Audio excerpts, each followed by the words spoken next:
Alright, hello everyone. Today we'll be having a little press conference meeting here with Engene. He is the owner of the Denver Broncos for the RWFL. And, well, the first question I have for you, Engene, is how do you feel about your draft picks? Where do you stand on that?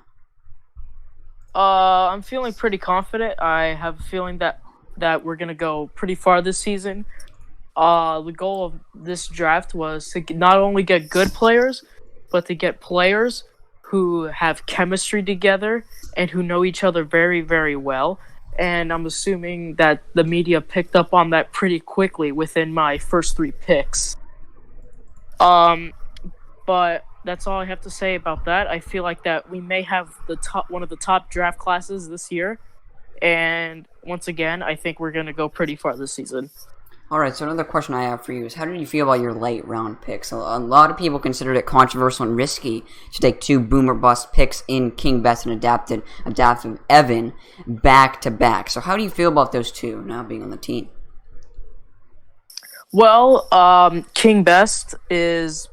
I honestly don't see what is wrong with with the last two picks of my draft. King Best is overall a pretty coordinated player.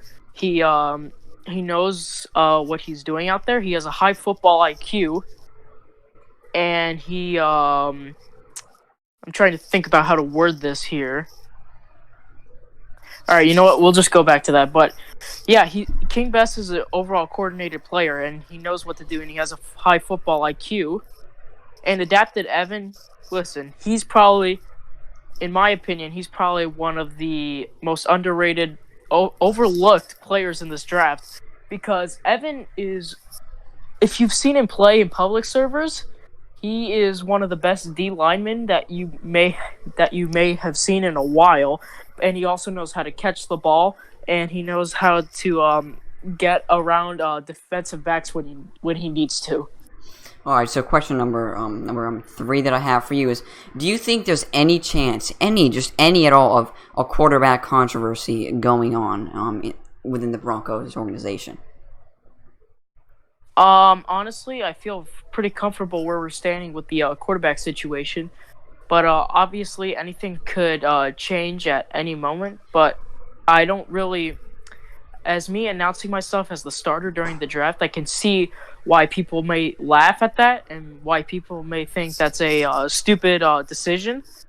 But the main reason why I drafted Broken Elias, he is definitely, without a doubt, in the quarterback race for the starting job, as well as King Bess. So those are the two main reasons why I drafted those two, is because they could be one of the leading um, players to lead this team, and I'll have to make a decision about that after the first practice is over. Alright, so another question is, how do you think you'll do? Do you think that you'll at least make the playoffs, or do you think that your standing right now is win it all? Well, we just have to wait. You never really know. There's obviously three other great teams in this league who also had very strong drafts. I know our AFC conference rivals, the Bengals, had a very good pick. And honestly, I had no idea in the first round. I took AJC.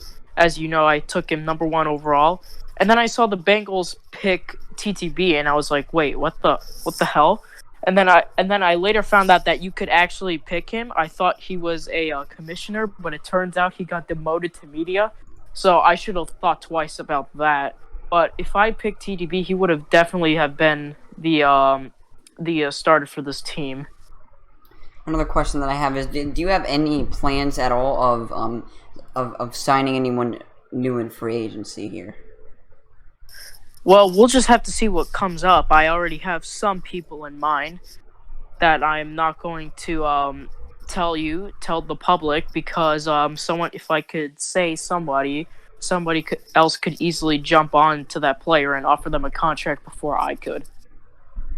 Alright, so final question here is, do you think that there's any chance at all that any of the players currently on your roster could potentially get cut or traded? We'll just have to see what happens during the first couple practices in the first game. But right now I'm feeling pretty comfortable. I'm standing roster wise. I feel like we have a really good team, and we'll just have to wait until the first couple practices and the first game happens. All right. Then it will probably be easier to make decisions after those happen. All right, thank you for your time here today, Mr.